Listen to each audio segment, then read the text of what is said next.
साधन है। बिना साधन के संसार में कोई वस्तु प्राप्य होते हुए भी अप्राप्य, सुगम होते हुए भी दुर्लभ हो जाती है। आपके खेत है, सामने है, पर आपको परिश्रम नहीं करना है, शक्ति नहीं है, तो आपको अन्न प्राप्त होगा नहीं। शक्ति सामर्थ्यहीन व्यक्ति के सामने अन्न की थाली रखी होगी, अब हाथ ही नहीं उठता है तो खाएगा कैसे, मुंह ही नहीं चलता है तो कैसे। इसलिए ईश्वरीय, ईश्वर को प्रयोजन बना करके की जाने वाली साधना ही साध्य हो जाएगी। इसलिए भक्ति को साध्य और साधन दोनों कहा जाता है। जब आप भगवान की भक्ति करते हैं तो वही साधन है, वही भक्ति ही उसका साध्य हो जाएगा, क्योंकि भक्ति ही स्वरूप धारण करेगी साध्य से। जो प्राप्य है वही प्राप्त होता है। गोपियों ने जाकर के हेमंत ऋतु में यमुना के तट में जाकर के सब जिनको जिनको भगवान चाहिए था, हम कह रहे हैं कि भगवान चाहिए था, उनको तो कृष्ण ही चाहिए। श्री कृष्ण में मात्र कृष्ण विषयक प्रीति है, भगवत विषयक प्रीति नहीं है।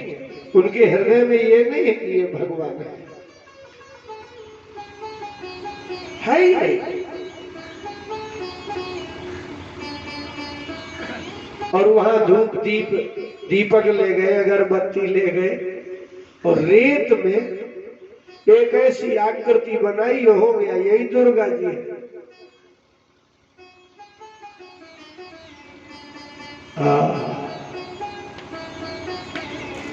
और विविध प्रकार के पुष्पों से, मालाओं से उनका पूजन करती हैं और हाथ जोड़ करती हैं, हाथ जोड़ करके रेत की बनाई भगवती मूर्ति से प्रार्थना करते हैं। इसको कहते हैं कि भावना का अतिरेक। किसी ने कह दिया कि तुम दुर्गा की उपासना करो, कैसे करें? बोले रेत की बना लो, रेत की दुर्गा बन जाएगी। रेत दुर्गा नहीं है, लेकिन रेत को इकट्ठा करके मान लेना कि ये दुर्गा है। अब आप करिए प्रार्थना तो आपको दुर्गा ही मिलेगी। इसलिए मंदिरों में जितनी भी मूर्तियां हैं वो आपकी भावना का विषय है, इसलिए अब भगवान बन जाएंगे। इसलिए वो रेत भगवती कात्यायनी बन गई, वो रेत भगवती कात्यायनी नहीं है। क्योंकि अभी गोपियां चली जाएंगी मिटा के घर में, तो वो रेत में मिल जाएगी।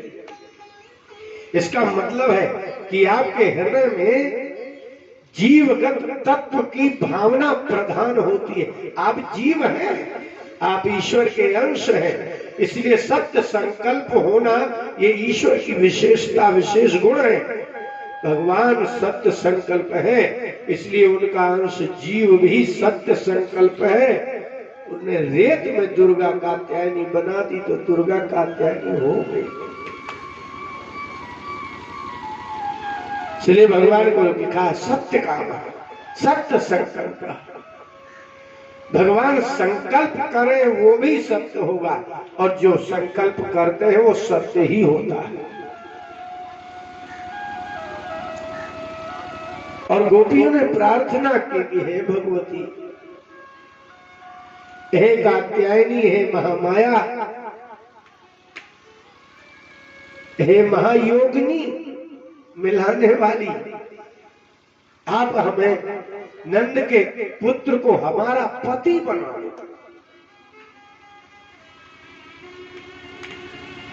भगवती दुर्गा भगवान को इनका पति बना दे।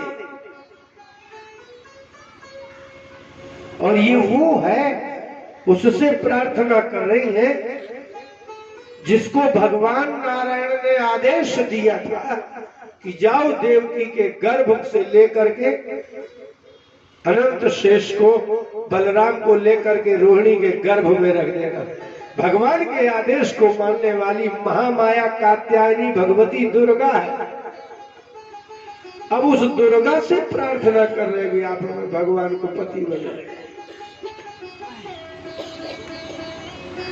आप अपने बुद्धि से और मन से, दोनों से विचार तो करो, थोड़ी मन लगाओ। भगवान ने भगवती माया को कहा कि जाओ तुम यशोदा के यहाँ जन्म लेना और मैं देवकी के यहाँ से आऊंगा, फिर तुम यहाँ। जिनकी बात होती है कात्यायनी से, कुमुदा, चंडिका, दुर्गा, भवानी, वैष्णवी से बात होती है, उसकी आराधना गोपियां करके कहती है तुम उनको हमारा पति बना दो। मालिक कौन है? कात्यायनी दुर्गा की कृष्ण। इसलिए भगवान कृष्ण ही कात्यायनी को आदेश देते हैं योग माया को। तो योग माया की बात भगवान क्यों मानेंगे? लेकिन हाँ ठीक है, माया चाहे तो आपको भगवान से मिला सकती है, क्योंकि माया आपको बांध रखे है ना, वो बांध भी सकती है, तो फिर आपको भगवान से मिला भी सकती है। वो कहेगी भगवान से कि गोपियों के आप पति हो जाओ। आप भगवत संबंधी माया का भी आराधना करेंगे तो भी भगवान मिल जाएंगे।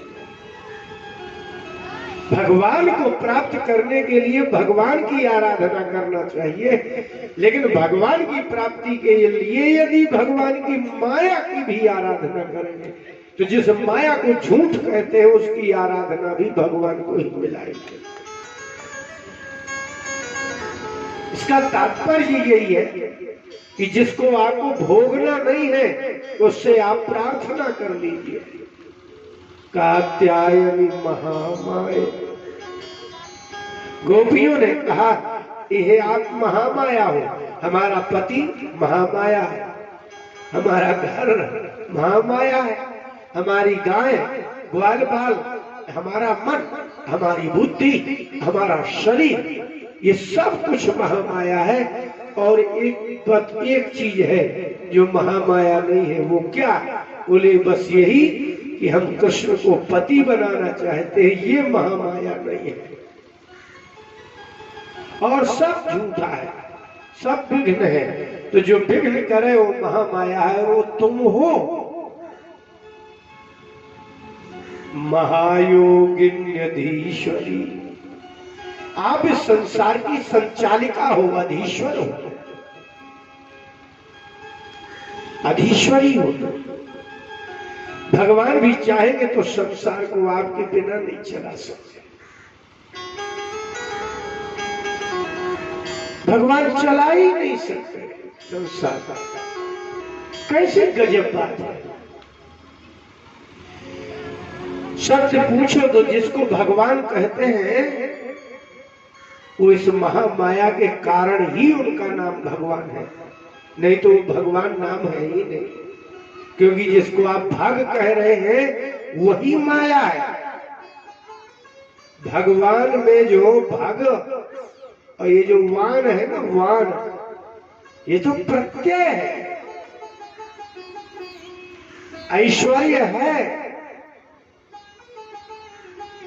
संपूर्ण ज्ञान, संपूर्ण वैराग्य, संपूर्ण धर्म, संपूर्ण यश, संपूर्ण श्री, ये सब कुछ है, इसलिए वो भगवान है।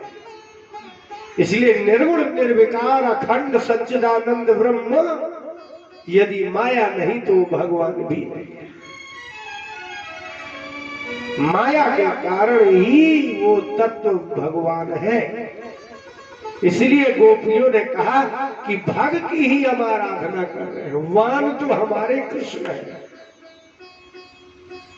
भग की ही आराधना है, ऐश्वर्य की ही आराधना है। इसलिए कात्यायनी महायोगिनी अधीश्वरी ये भग है, और ये भग जिसके अधीन है वो कृष्ण है। इसलिए तुम चाहो तो नंद गोप सुतम, नंद का पुत्र है, उसको पति में, उसको हमारा पति बना कौन सकता है? कोई नहीं। लेकिन भगवान ने भी चमत्कार कर दिया कि हमने कहा था कि जाओ माया, बलराम जी को मथुरा से लेकर के गोकुल में रखाओ नंद के घर में। तो जब माया ने हमारी बात मान ली तो चलो हम भी माया की बात मान ही लेते।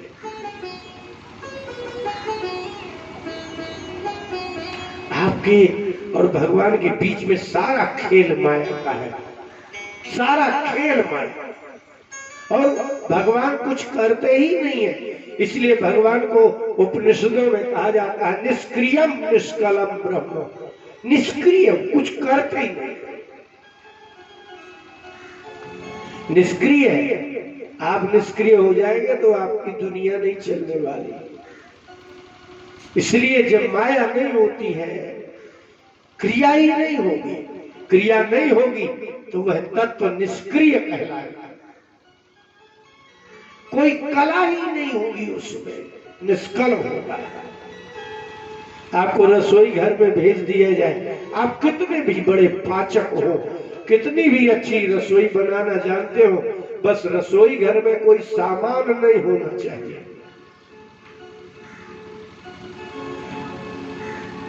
बनाइए, न आटा हो, न सब्जी हो, न मसाले हो, न पानी हो, न गैस हो, न अग्नि हो, न ईंधन हो। अब बनाइए आप रसोई, आपकी सारी कला व्यर्थ है। उसको कहते हैं निष्कल। निर्गता कलाया इति निष्कला। माया के बिना भगवान में कोई कला ही नहीं है, इसलिए उसको निष्कल कहते हैं। माया भागी ही भगवान उस ब्रह्म तत्व को भगवान बनाए हैं, अन्यथा भगवान है ही नहीं।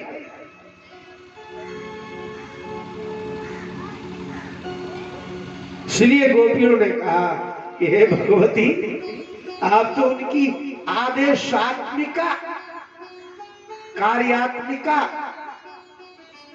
संदेशात्मिका भी आप ही हो, कार्यात्मिका शक्ति भी आप ही हो। लोहित कृष्ण,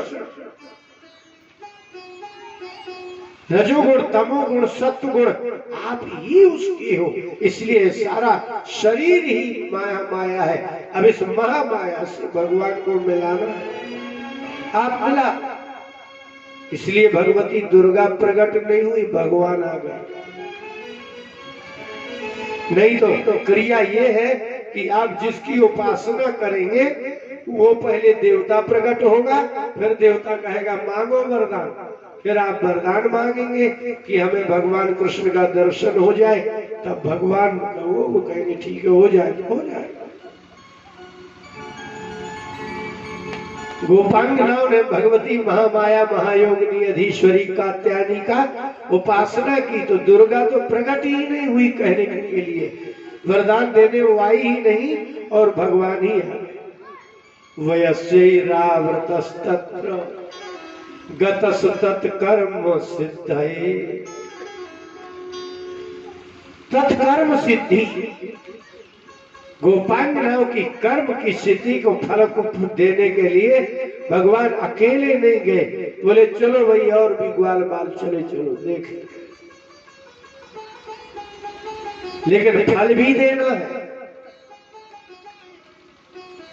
तो भगवान ने गोपियों से कहा कि फल तो अब हम आपको देंगे, यही हमारा अनुग्रह है, जबकि आप फल देने के योग्य नहीं है। कर्म की सिद्धि लिखा है, कर्म सिद्ध है, अर्थात आपने कर्म ऐसा किया नहीं है कि आपको मैं मिल जाऊं, ये तो मैं हूं कि अब मैं आपके दूषित कर्म में भी प्राप्त हो जाऊंगा, ये मेरी कृपा है। भगवान कहते ही उसे है कि सर्वाधिक न्यूनता भी हो, न्यूनता ही न्यूनता हो, कमी ही कमी हो, इसके बाद भी वो आपको मिल जाए, यही उनकी कृपा है। कोई सेवक सेवा करे करे करे और सब खराब ही करे, गलत ही करे, इसके बाद भी मालिक उसके गलत से ही खुश हो जाए। बोलो क्या चाहिए वही। इसका मतलब है कि उसकी सेवा से प्रसन्न नहीं हुए, लेकिन उसके भोलेपन से खुश हो गए कि कम से कम चलो कर तो रहा। इसलिए भगवान कात्यायनी देवी महामाया की पूजा की है गोपियों ने, इसलिए भगवान मिल गए, ये बात नहीं है। पर गोपियों ने मुझे प्राप्त करने के लिए इनकी पूजा की है, इतना ही बहुत है। सुबह सुबह घर को छोड़ करके आती है, यमुना जी में नहाती है, इतनी ठंडी में भी, है ना, मार्गशीर्ष महीना अगह, बस इसी से ही खुश है। बाकी उनकी पूजा में कुछ ऐसा खास है क्या होगा, कुछ नहीं। लेकिन ये जो हृदय की भावना है ये इतनी प्रबल है कि फूल ना भी चढ़ाते, कुछ और चढ़ा देते तो भी खुश हो जाते,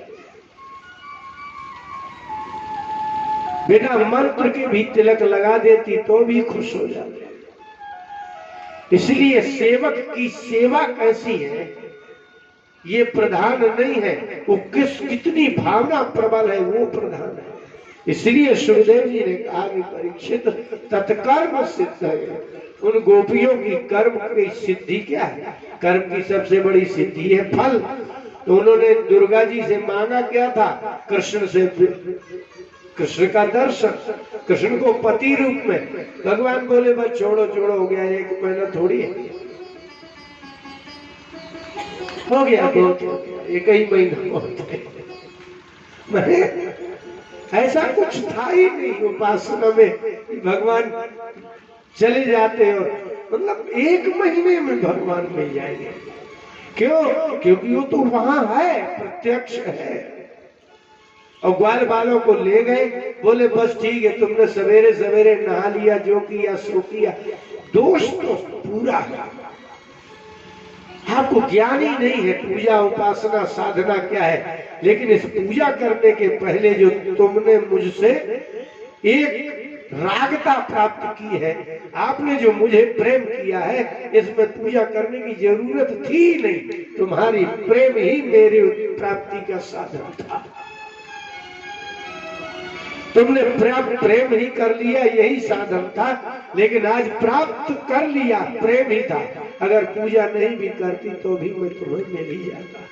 इसलिए मेरी प्राप्ति का साधन पूजा नहीं, वो जो पहले प्रेम था वो साधन है। अब पूजा करोगे तो उसी के भीतर आ जाएगा। इसलिए पूजा प्रधान नहीं है, तुम्हारा राग प्राप्त, राग पूजा करने के बाद जो राग होना था वो पूजा करने के पहले है। जो पूजा के बाद प्रेम होना था वो पूजा करने के पहले है। तो जो बाद में होना था, जब वो पहले है तो फिर बाद वाला करने की जरूरत ही। इसलिए तुम्हारी उपासना प्रधान नहीं है, लेकिन तुम्हारा प्रेम ही प्रधान है। अब हम अपने ढंग से आपको स्वीकार करेंगे। तुम्हारी कामना भी यही है कि मैं पति बन जाऊं, तुमने कहा ही यही है, तो फिर पत्नी जैसे रहती है पति के आगे, आप वैसे ही हो जाओ, हो जाओ। चलो, वस्त्रों को भगवान ने उठाया, रख लिया, ये तो ठीक ही था। लेकिन अब आनंद की बात तो ये है कि जब गोपियों ने कहा श्याम सुंदर ते दास्या करवा मतबोधितम, हे श्याम सुंदर, अब हम तुम्हारी दासी है, अब जो तुम कहोगे सो हम करेंगे।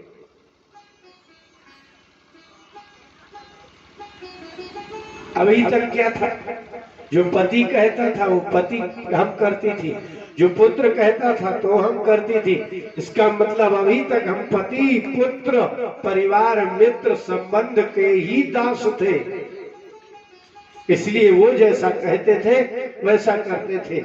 भगवान से गोपियों ने कहा छोड़िए, अब आप ही हमारे स्वामी हैं, आप बोलिए क्या करना है। श्याम सुंदर ते दास्या, हम तुम्हारी दासियां हैं, करवाम हम करेंगी ना, बोलिए। तब वो उदित, हम आपने जो उदित कहा है वही करेंगे। भगवान ने कहा बस अब तुम हमारी पत्नी हो गई, क्योंकि पत्नी इतने में ही तो बनती है। शादियां होती है, विवाह होते हैं, विवाह मंडप में पत्नी की तरफ से कौन बोलता है? ब्राह्मण। लेकिन जब विवाह होता है, प्रेम विवाह होगा तो कौन बोलता है? वहां कोई ब्राह्मण थोड़ी रहता है, वो तो दो हैं। तो जो दो प्रेम करने वाले होंगे तो एक कहेगा कि हम प्रेम करते हैं, अब हम आपके हैं, आप हमारे, बात खत्म हो गई। अब आप पंडित की कहाँ जरूरत है?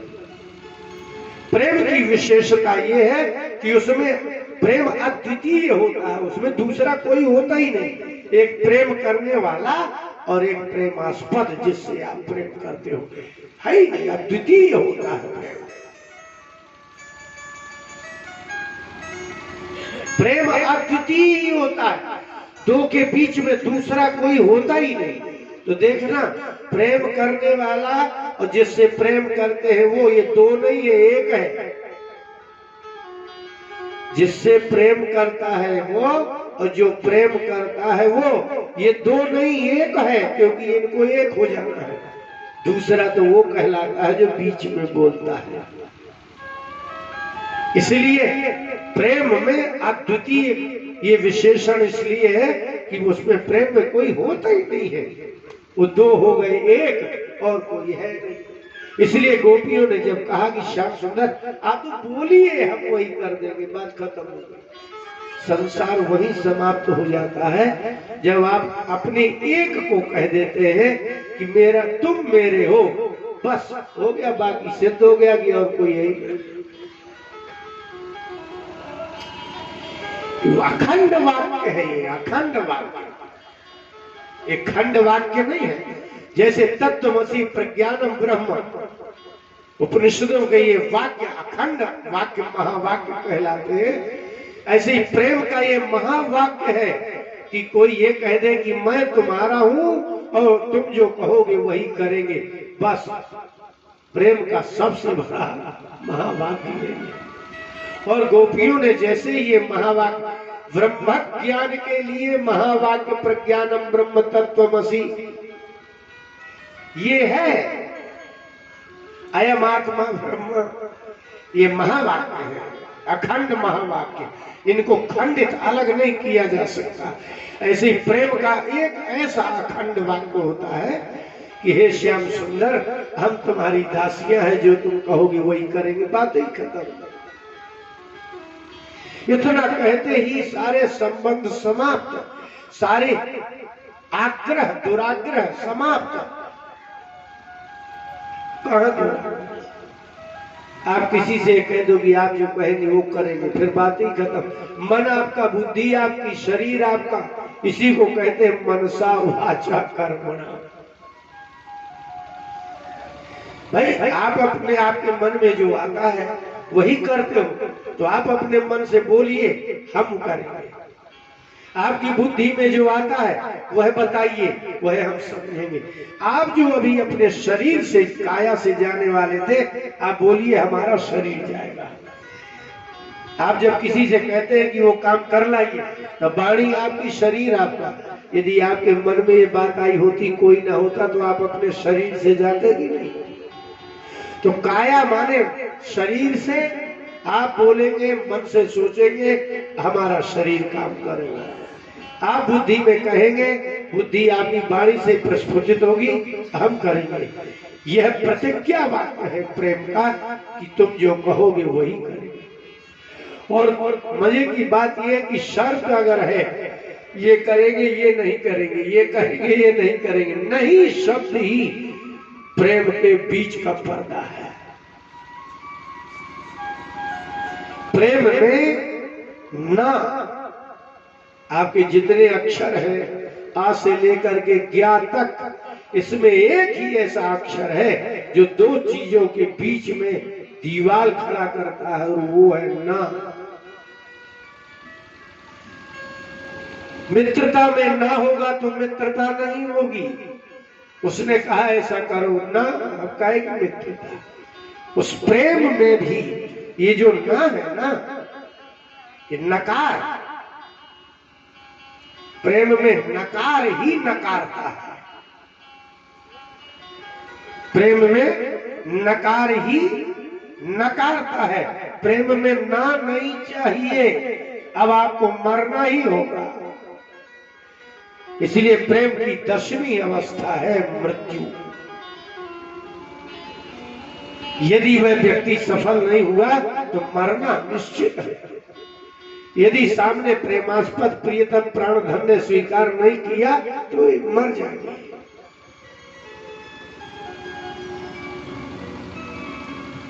प्रेम का अंतिम अवस्था है मृत्यु। लेकिन भगवान ने कहा कि नहीं नहीं, लो अपने कपड़े ले जाओ, नहीं देंगे। भगवान ने एक बहुत अच्छी सहानुभूति दिखाते हुए कहा, यदि यूयम व्रतकर्षिता,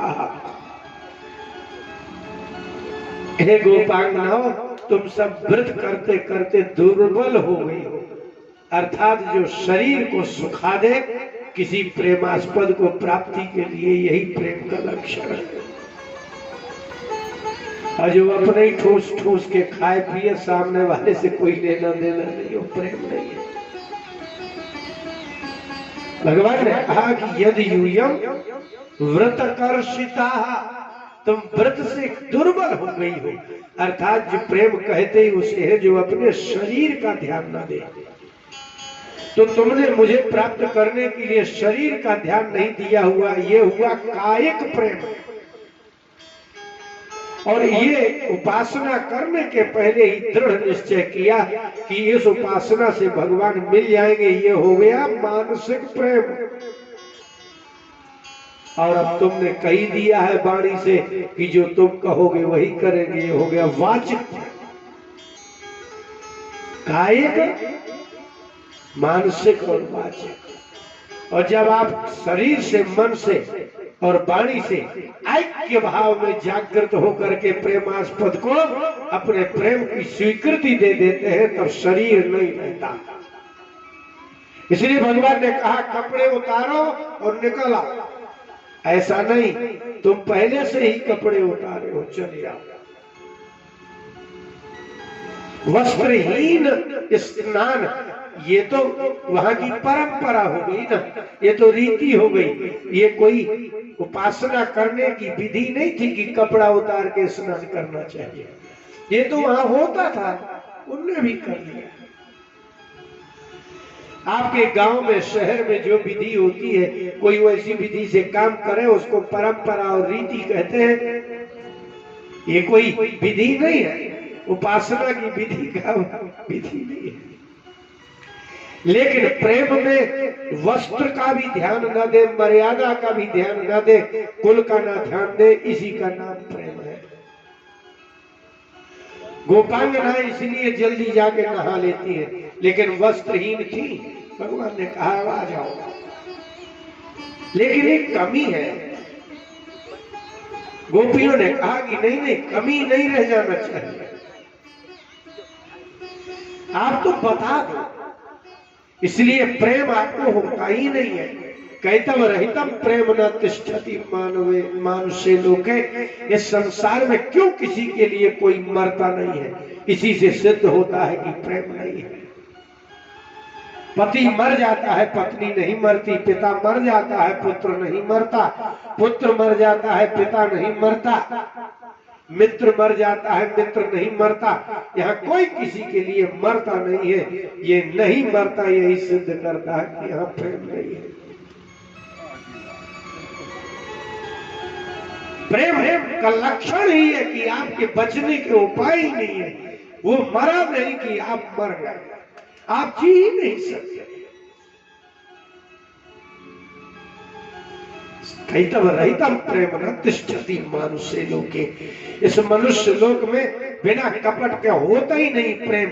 और यदि तिष्ठति और शायद प्रेम हो जाए, होता नहीं। पहली शर्त तो यह है कि संसार में कोई किसी से प्रेम नहीं करता, और हो जाए तो कष्ट विरह। तो विरह व्यथा किसको होती है? व्याकुलता नहीं होती किसी को। और सती विरहे, यदि विरह हो गया तो कौन जीवती, कौन जिंदा रहता है? मर ही जाएगा, क्योंकि प्रेम का परिणाम ही मृत्यु है। और आप प्रेम करें और बचे रहें, ऐसा नहीं। इसलिए मैं कहता हूं, मेरा कहना ही रहता है कि जिनको जिनको भ्रम है कि मुझसे कोई प्रेम करता है, बस इससे बड़ा कोई भ्रम है, होता ही नहीं। संसार में कोई कहे कि मुझे कोई प्रेम कर रहा है, मैं कहता हूं हो ही नहीं सकता। सिद्धांत है, उसका जिंदा रहना सिद्ध करता है कि उसको प्रेम नहीं था, क्योंकि उसका परिणाम ही मृत्यु है। तो भगवान ने कहा कि ठीक है, तो मानसिक प्रेम तो गोपांगनाओं को था ही, और शारीरिक उपासना हो गई, कष्ट सहन करके भी मूर्ति की उपासना कर ली। अब इतना ही कहना बाकी था, वाचिक इतना ही बाकी था, मनसा वाचा कर्मणा। तो मनसा प्रेम कर रही थी, कर्मणा उपासना कर रही थी। अब सिर्फ मुंह से ही कहना था, प्रभु हम आपसे प्रेम करते। एक एक एक एक ही काम बाकी है। लेकिन भगवान ने भी कमाल ही कर दिया। बोले कि वो तुम बिना कपड़े के नहा रही थी, तो बोले कहा ही नहीं गोपियों ने कि तुम गलत बोलते हो। प्रेम कहते ही उसे है कि दोष बताने वाले को भी गुण मान लिया जाए, दोष न माना जाए। प्रेम की दूसरी विशेषता यह है कि गुणों में भी दोष दिखता है और दोष में भी गुण दिखता है। ये तो प्रेम नहीं होता, ये तब होता है। पति पत्नी में लड़ाई क्यों होती है? क्योंकि उसको दोष दिखता है। तो जिसमें दोष दिखता होगा वो प्रेम नहीं है। प्रेम कहते ही उसे है जिसको दुर्गुणों में भी गुण दिखाई देता हो। प्रेम कहते ही उसको है जिसको दुर्गुण में भी गुण दिखाई दे, दोष में भी निर्दोषता दिखाई दे। भगवान कृष्ण ने कहा कि तुम निकल आओ, तो गोपियों को ये नहीं लगा एक भी बार ये कौन सा ढंग है भाई कहने का। यदि इतना भी उसके गोपियों के हृदय में आ जाता कि कृष्ण गलत कहते हैं, वही फेल हो जाती। निकल आई। प्रेम कहते ही उसे है जिसमें शरीर प्रधान नहीं होता, मन प्रधान नहीं होता, बुद्धि प्रधान नहीं होती, वाणी प्रधान होती है कि हमने आपसे प्रेम किया, शरीर समाप्त, आप बोलिए। निकल आई गोपियां, लग्नावस्था में आई। भगवान ने कहा भी और शेष है, अब सूर्य को प्रणाम करो। ऐसा कुछ था नहीं, ऐसा था ही।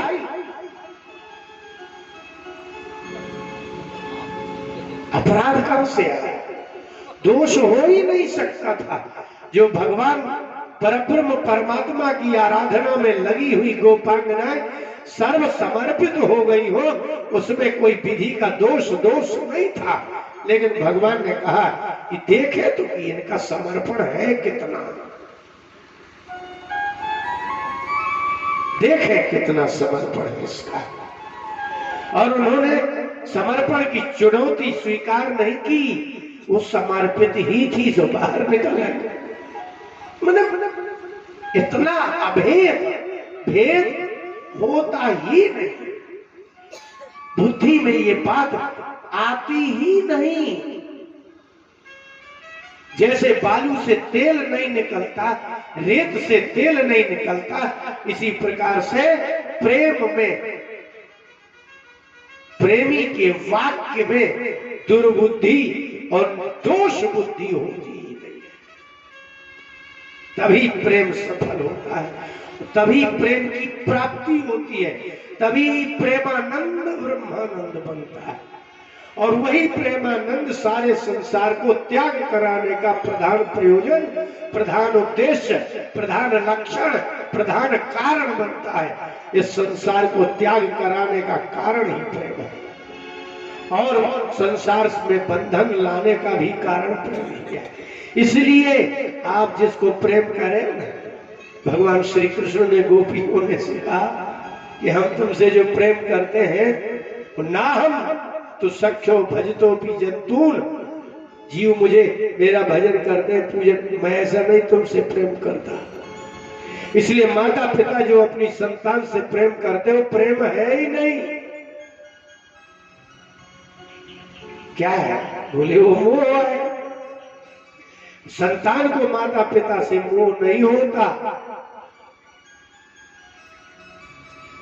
अगर संतान उतना ही प्रेम करते जितने माता पिता करते हैं तो प्रेम कहलाता, लेकिन संतान इतना प्रेम नहीं करती, माता पिता करते हैं, ये प्रेम नहीं है, मोह है। भजतो नु भजन्ते का एक तद विपर्ययम्, भजता अनुभजन्ते, जो प्रेम करने वाले को प्रेम करता है वो प्रेम नहीं, व्यवहार है।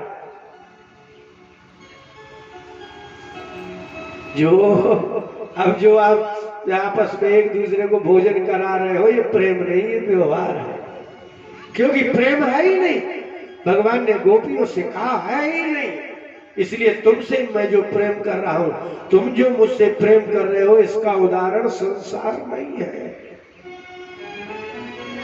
अनुपमेय, उपमा है ही नहीं कि मैं कैसे कह दूं किसके जैसा प्रेम करता हूं। इसलिए मैं माता पिता जैसा, महात्मा जैसा, ये जितने प्रेम तुम्हारे उदाहरण में, मैं वो प्रेम नहीं करता, होता ही नहीं।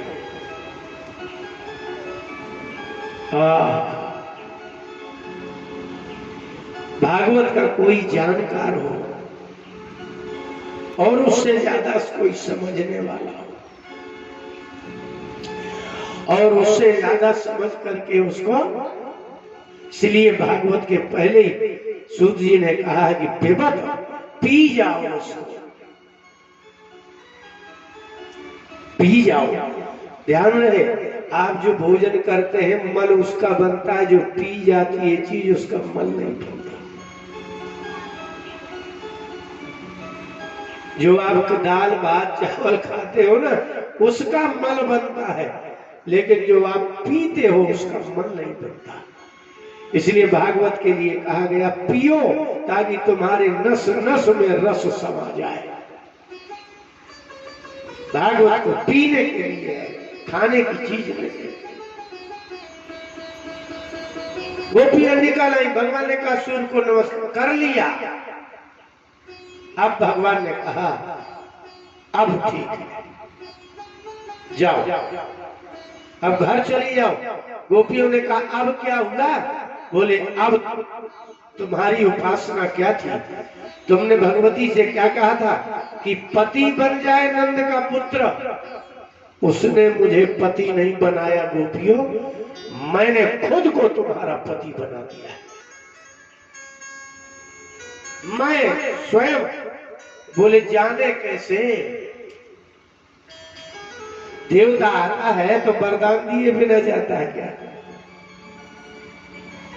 उपासना करने वाले के सामने देवता प्रकट हो तो क्या बिना वरदान के? अरे बोले दिया वरदान, जाओ।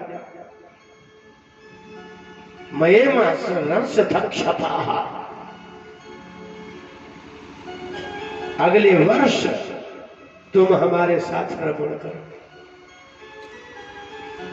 बोले कैसे रमण करेंगे? अभी तो घर जाएंगे, और घर में घुसते ही आप भूल जाएंगे, वो लोग बहुत विघ्न करेंगे। भगवान ने कहा कि तुम अगर हमसे मिलना चाहोगी तो तुम्हारा परिवार विघ्न करेगा। जिस दिन मैं तुमसे मिलना चाहूंगा परिवार को पता तक नहीं चलेगा। इसलिए तुम हमसे नहीं मिलोगी, हम तुम्हें बुलाएंगे। इसलिए जिस दिन मैं रमण कर, इसलिए श्लोक में लिखा है मयेमा रंसथा मया सह, मैं तुमसे कर्म कर्तृ प्रयोग है, मैं तुमसे रमण करूंगा गोपियों, तुम मुझसे रमण नहीं कर सकते। कोई यहाँ गरीब आदमी जब चाहे राष्ट्रपति से नहीं मिल सकता, लेकिन राष्ट्रपति जब चाहे उससे मिल सकता। आप प्रधानमंत्री से जब चाहे तब नहीं मिल सकते, लेकिन प्रधानमंत्री जब चाहे तब आपसे मिल सकता है। इसलिए आप भगवान से नहीं मिल सकते, लेकिन भगवान चाहे तो आपको चाहे जब मिल सकते हैं। अंतर है ना। भगवान में शक्ति है मिलने की, जीव में मिलने की शक्ति नहीं है।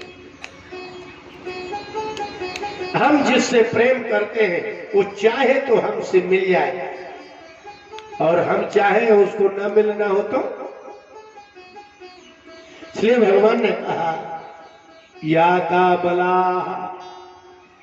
हे अबलाओ जाओ अपने घर चले जाओ, तो जाओ व्रजम सिद्धा। अब तुम सिद्ध हो गई। सिद्ध पुरुष जानते हो ना, सिद्ध माने जानते क्या होता है? कोई उपासना करे और उसको सिद्धि प्राप्त हो जाए, फिर उपासना करने की जरूरत नहीं रहती। जैसे किसी ने कोई उपासना सीखी, ऊपर उड़ने की उपासना, बस हो गया, कार्य सिद्धि हो गई, ऊपर उड़ने लगेगा, हो गया। अब क्या बार बार पूजा नहीं करना है, अब तो खाली उड़ना ही उड़ना है। इसलिए उसको सिद्ध पुरुष कहा जाता है। तो भगवान ने कहा तुम सिद्ध हो गई, मये मारण सुथक क्षपा, रात्रियों में तुम मेरे साथ रमण करोगी। और एक बड़ी बात है, अब यहां से जाने के बाद तुम संसार की नहीं रहोगी। कैसे? भर्जिता क्वथिता धाना प्रायो बीजाय नेष्यते। अरे गोपियों, तुमने कभी देखा कि खेत में गेहूं चना बोए जाते हैं उबाल के, भूंज के और उबाल के कभी कोई अनाज नहीं बोया जाता, और यदि बो दिया जाए तो वो जमता नहीं है। इसी प्रकार से मैंने तुम्हारी मन और बुद्धि को उबाल के भूंज के दे दिया है, अब इसमें संसार नहीं पैदा हो सकता। न कोई पति पुत्र तुम में राग कर सकता। क्यों? क्योंकि जब तुम्हारे अंदर ही राग नहीं पैदा होगा। इसका मतलब है संसार में जो बनते हैं राग उनमें पैदा होता, संसार में नहीं। माता पिता को राग संतान से है, पति को संतान से है, पत्नी को है, पुत्र को, मित्र, आपको है, उसको नहीं है। वो आपका स्वामी है। मोह कहते ही उसे है जो सामने वाले करे चाहे ना करे, प्रेम आप करते ही रहेंगे, मरते ही रहेंगे। भगवान ने कहा कि मैंने तुम्हारे मन बुद्धि को ऐसे सेक दिया है, भर्जिता, परिपक्व हो गया, भुज गया मन। इसलिए मैं न मैया वे सुधियाम कामा कामाय कल्पते। जैसे संसार में एक बार जीव का मन घुस जाए तो मेरी तरफ नहीं आता, तो ये भी पक्का है कि जिसका एक बार मेरी तरफ आ जाएगा फिर उसका मन संसार की ओर ले जाएगा। उद्धव मन न भय 10-20। गोपियां बोली, हे उद्धव जी, मन कहीं 10-50 होते हैं क्या? एक मन होता है, चाहे संसार में लगा लो चाहे भगवान में लगा लो। और एक था सो वो लग गया, वो चला गया मथुरा वाले के साथ, अब कोई है ही नहीं। एक हो तो सो गयो श्याम सब। बस आपका मन लगा तो है। देखो ना, 70-70 वर्ष कोई 80 साल का बैठा, पीछे हटने को तैयार नहीं है, आगे जाने को तैयार नहीं। किला देखा है आपने? किला, बोल्ट देखा है? ट्रक के बोल्टों को कसते हैं जब कारीगर, उसमें कसने का उसके ऊपर चढ़ चढ़ करके इतना कस देते हैं कि इतनी बाल भी न चला जाए, बाल नहीं जा सकता। आप इतने जकड़ गए कि ना आगे हो सकते हैं पीछे हो सकते, ना तो संसार में ही घुस पा रहे हैं और ना वो से निकल पा रहे। हिले तो निकले ना। भगवान ने कहा, हे गोपियों बिल्कुल नहीं जाओ। मैया वेशित धियाम, जिनकी बुद्धि मुझ में प्रविष्ट हो जाती है वो फिर कामा कामाय कल्पते ना, फिर उस संसार की किसी तत्व, किसी पदार्थ, किसी भोग्य पदार्थ के प्रति उसका मन नहीं जाता, बुद्धि नहीं जाती। भोग्य कामना ही जागृत नहीं होती। ये वरदान गोपियों को हुआ। बिना समर्पण के आप जब किसी पर समर्पित होते हैं तब कोई कुछ देता है। ये बिल्कुल सूत्र है। आप किसी पर समर्पण करेंगे तब वो कुछ देगा। एक स्त्री एक पुरुष को जीवन समर्पित करती है तब पुरुष का धन, पुरुष की कमाई, पुरुष की जमीन, पुरुष का व्यवहार, सब कुछ उस स्त्री का हो जाता है। और यदि वह समर्पण न करे तो पति कुछ नहीं देगा, पति भी नहीं मिलेगा, धन दौलत की तो बात ही छोड़िए। इसलिए संसार में आपको जो भी मिल रहा है वो समर्पण के कारण मिल रहा है।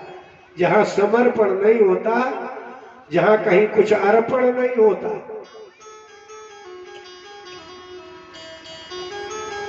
गोपियों को वरदान दे करके भगवान चले गए।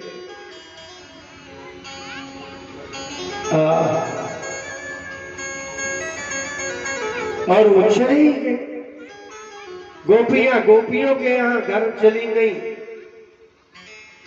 और भगवान अपने स्थान पर चले गए। कुछ शेष नहीं है।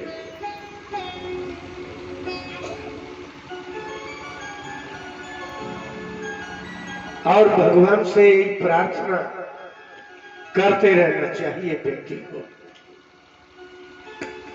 और कोई उपाय भी नहीं।